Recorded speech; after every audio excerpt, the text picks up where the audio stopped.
Bonjour à tous, nous sommes le vendredi 9 août 2024. Saint-Etienne retrouve le rythme petit à petit, mais après la débâcle 5-3 face à Grenoble et une nouvelle défaite face à Retafe, il semble bien nécessaire pour les Verts de se renforcer durant le mercato estival. Quelques joueurs ont déjà rallié les troupes d'Olivier Dalloglio, mais l'effectif doit encore se renforcer pour perdurer en Ligue 1 la saison prochaine.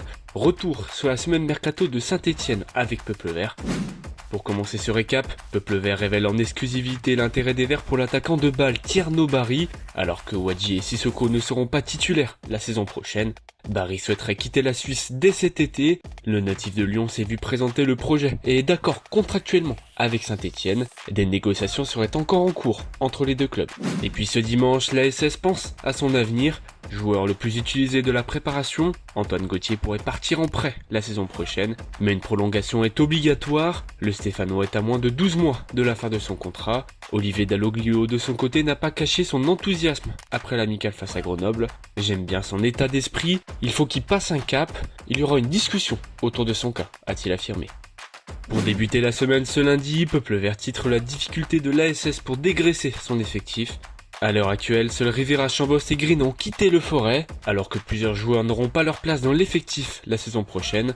Durant le mois d'août, seul Green est parti. Masse salariale, possibilité d'évoluer dans l'élite, plusieurs Stéphanois ne souhaitent pas signer ailleurs, une situation qui bloque certainement le mercato à Saint-Etienne. Et alors qu'il est annoncé proche de l'Espagnol Barcelone, l'ancien Stéphanois Ervin Cardona espérait toujours rallier les troupes d'Olivier Dalloglio selon nos informations. Auteur de 6 très bons mois dans le Forêt, Cardona a fait partie des hommes forts de l'ASS pour atteindre la promotion en Ligue 1. Et puis une nouvelle piste qui se referme, Pedro Diaz ne jouera pas sous la tunique verte en Ligue 1, l'ASS espérait recruter librement l'ancien collègue de David Tachvili, mais natif de l'Espagne, Diaz a toujours préféré retrouver son pays natal. Le journal AS avance ce dimanche un accord entre Pedro Diaz et le Rayo Vallecano. La signature du milieu pourrait être officialisée dans les prochaines heures, alors que l'Espagnol et Retafe étaient également en lice. Une opportunité manquée pour Saint-Etienne. Pour commencer la journée de ce mardi, l'ASS est toujours confrontée à un dossier complexe. Le premier contrat de Dylan Nguessan traîne en interne. Plusieurs propositions de contrat ont déjà été rejetées par celui qui ne possède pas d'agent. Nous vous révélions que son entourage aurait même décidé d'envoyer son petit frère à l'Olympique Lyonnais. Ce contrat aspirant jusqu'en 2026, d'autres clubs commencent à monter de l'intérêt pour lui proposer un contrat professionnel. Pour rappel, Nguessan est considéré comme une des plus grosses pépites du centre de formation stéphanois. Et puis si Etienne Green sera libéré par les Verts, la direction est à la recherche d'un portier pour concurrencer l'Arseneur. Selon Laurent S pour But Football Club, le portier Carl-Johan Johnson intéresserait l'ASS. Le Suédois est désormais libre de contrat après la relégation administrative de Bordeaux. À 34 ans, Johnson possède de l'expérience dans l'élite. Et puis le dossier Sébastien Nanasi semble encore se refroidir. Absent avec Malmo le 27 juillet dernier, ce serait bien pour cause de maladie.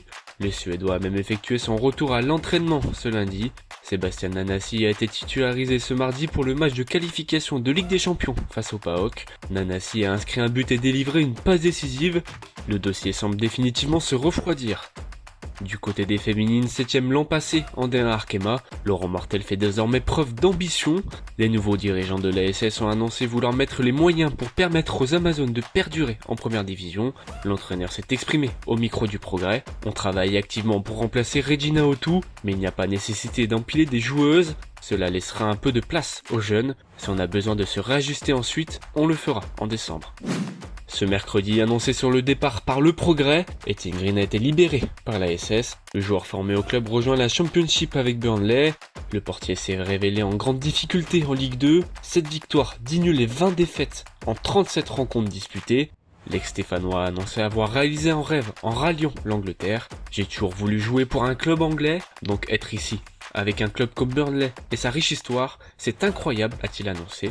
Et dans la continuité de la préparation, la SS était opposée à Retafe ce mercredi, une défaite à 1-0 qui a permis de souligner de nombreux manques à des postes clés.